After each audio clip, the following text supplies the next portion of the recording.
Bismillahirrahmanirrahim. Dear student, today our topic is important question of hyperbola, lecture 2.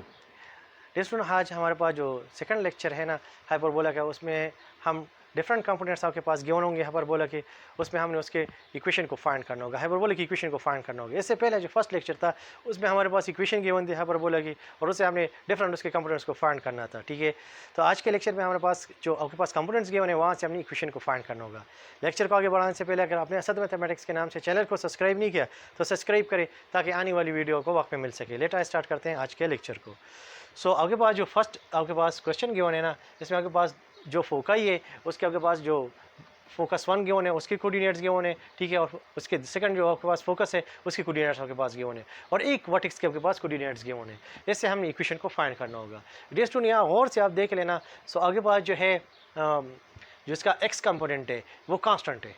याद रखिए, अगर आपके पास एक्स कंपोनेंट उसका कांस्टेंट है, सो आपके पास अगर जितनी भी फोकाई है, वर्टिसेस है, सेंटर है, अगर उन तमाम में आपके पास उसका एक कंपोनेंट कांस्टेंट है और दूसरा वेरी हो रहा है, इट मीन्स कि आपके पास जो वेरी वाला आपके पास कंपोनेंट होता है उसी एक्सेस पे ये लाई कर रहा है। सो इट मीन्स कि आपके पास ये वही एक्सेस पे लाई कर रहा है, क्योंकि आपके पास इसका जो एक्स कंपोनेंट है ना आपके पास ये कांस्टेंट आ रहा है। और अगर एक्स कंपोनेंट आपके पास कांस्टेंट है और वो ज़ीरो है, सो इट मीन्स कि आपके पास ये स्टैंडर्ड आपके पास हाइपरबोला है। ठीक है, तो आपके पास जो रिक्वायर इक्वेशन होगा, let require equation of hyperbola is, वो आपके पास क्या होगा, Y square by A square minus X square by B square equal to 1।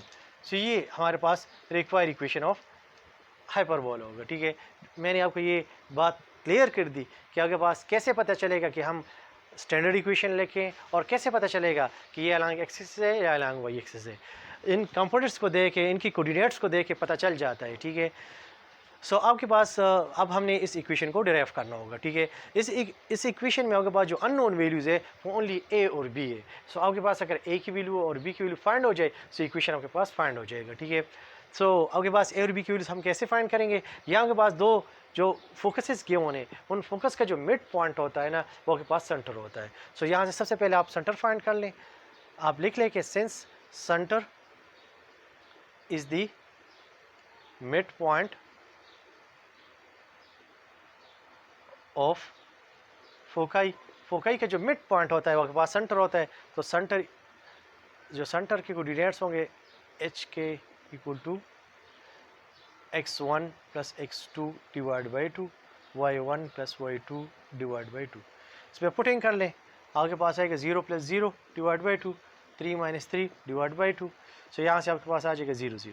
So centre आपके पास फाइंड हो जाता है कि सेंटर आपके पास क्या आ जाता है, 0 0 ओरिजिन आ जाता है। यहाँ से भी क्लियर हो जाता है कि अगर आपके पास किसी भी हाइपरबोला का सेंटर आपके पास ओरिजिन हो, इट मीन्स कि वो आपके पास स्टैंडर्ड हाइपरबोला है। ठीक है, सो ये तो आपके पास सेंटर फाइंड हो गया।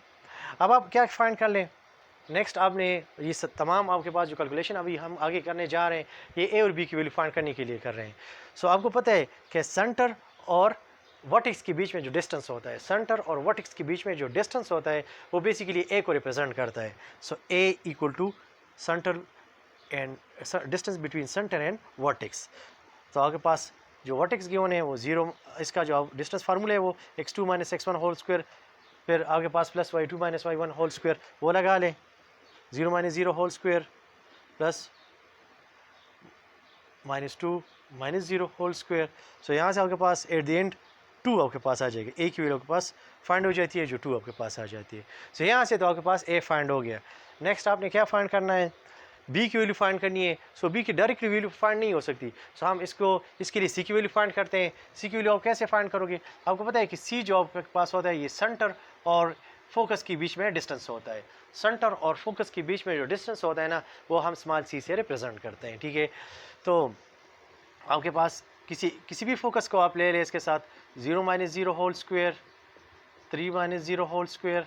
सो आपके पास एट द एंड सी की वैल्यू क्या आ जाती है, 3 आपके पास आ जाती है। सो आपके पास एक इक्वेशन है हाइपरबोला में, C square equal to A square plus B square, इसको यूज़ करें तो यहाँ से आपके पास B square equal to C square minus A square.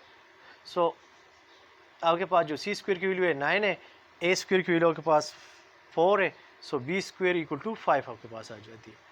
So यहाँ से आपके पास देखें ए स्क्वायर की वैल्यू, यानी यहाँ से आपको ए स्क्वायर निकालें तो आपके पास ए स्क्वायर की वैल्यू 4 आ जाती है।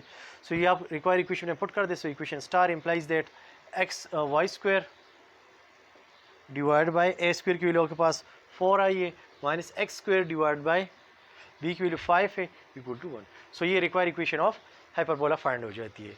सो इसमें ऐसा कोई भी खास पॉइंट नहीं है। जो समझने वाली चीज़ इसमें है वो एक ही पॉइंट है, वो ये है कि हम ये जो इक्वेशन लिखते हैं रिक्वायर इक्वेशन ऑफ हाइपरबोला, ये किस तरह लिखते हैं। एक बार दोबारा मैं इसको रिपीट कर रहा हूँ। कोऑर्डिनेट्स को देख लें, जो फोकाई की कोऑर्डिनेट्स हैं और वर्टेक्स के कोऑर्डिनेट्स हैं, साथ अगर सेंटर भी गिवन है, उन तमाम में आप देख रहे कि आपके पास कौन सा कोऑर्डिनेट इसका कांस्टेंट है। जो कोऑर्डिनेट कांस्टेंट होगा उस एक्सेस पे ये लाइन नहीं करेगा। जिस कोऑर्डिनेट में वेरिएशन आ रही है ना, जिस तरह इसमें आपके पास देखें ये जो एक्स कोऑर्डिनेट इसका ये कांस्टेंट है, लेकिन जो वाई कोऑर्डिनेट है ना इसमें वेरिएशन आ रही है। इट मीन्स कि ये अलॉन्ग वाई एक्सेस लाई कर रहा है, ठीक है। और अगर जो कांस्टेंट वैल्यू अगर है, ये अगर तमाम कोऑर्डिनेट्स में 0 0 है, तमाम फोकाई में वर्टेक्स में सेंटर में 0 0 है, इट मीन्स कि आपके पास ये आपके पास स्टैंडर्ड आपके पास क्या है, स्टैंडर्ड हाइपरबोला है।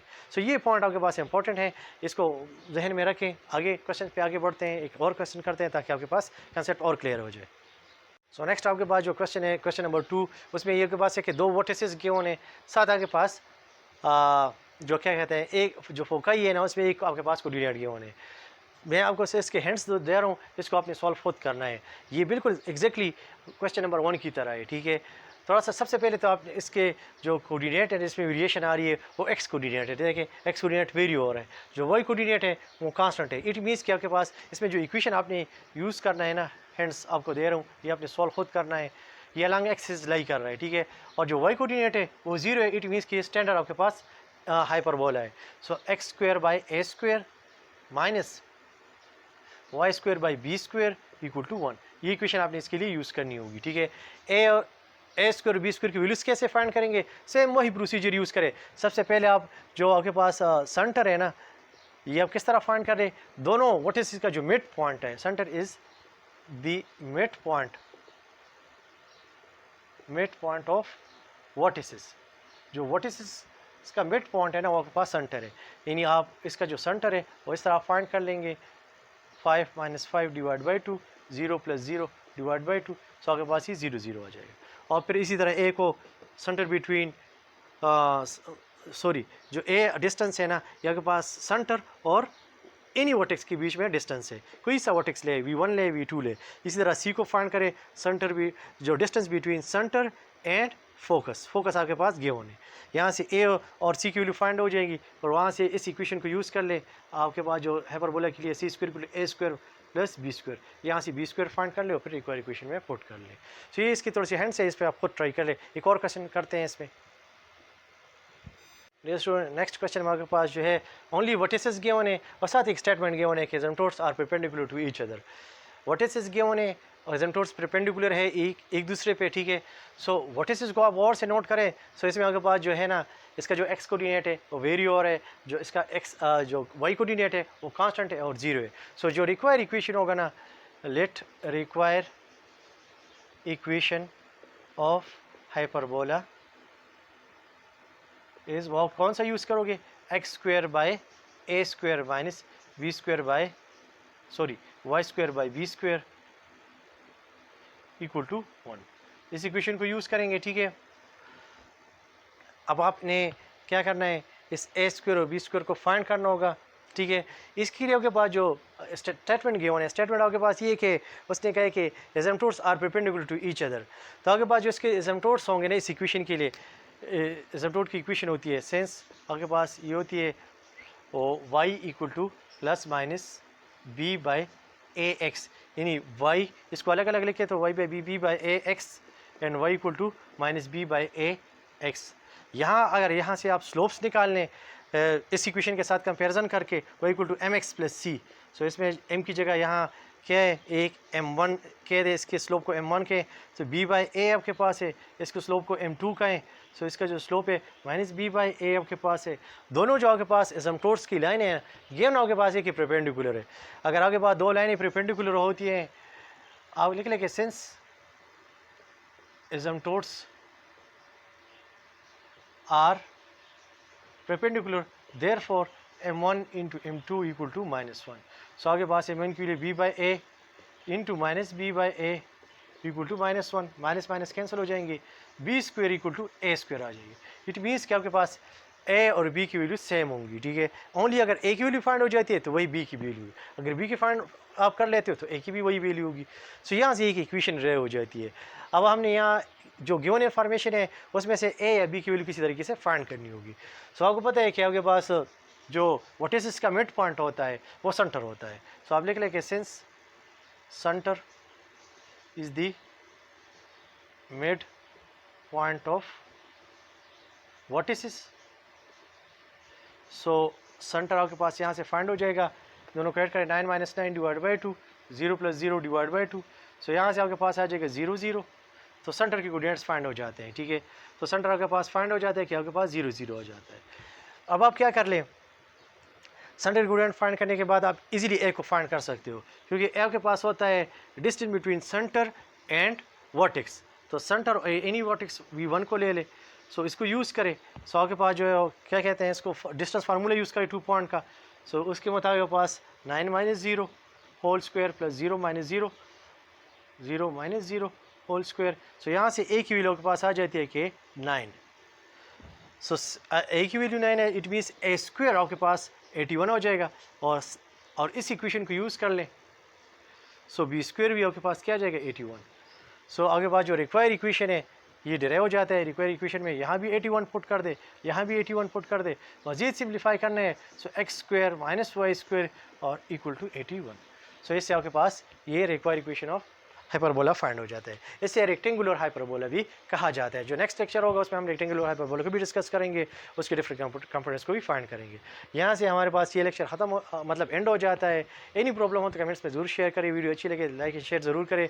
अभी तक अगर आपने चैनल को सब्सक्राइब नहीं किया तो सब्सक्राइब करें ताकि आने वाली वीडियो आपको वाकई मिल सके।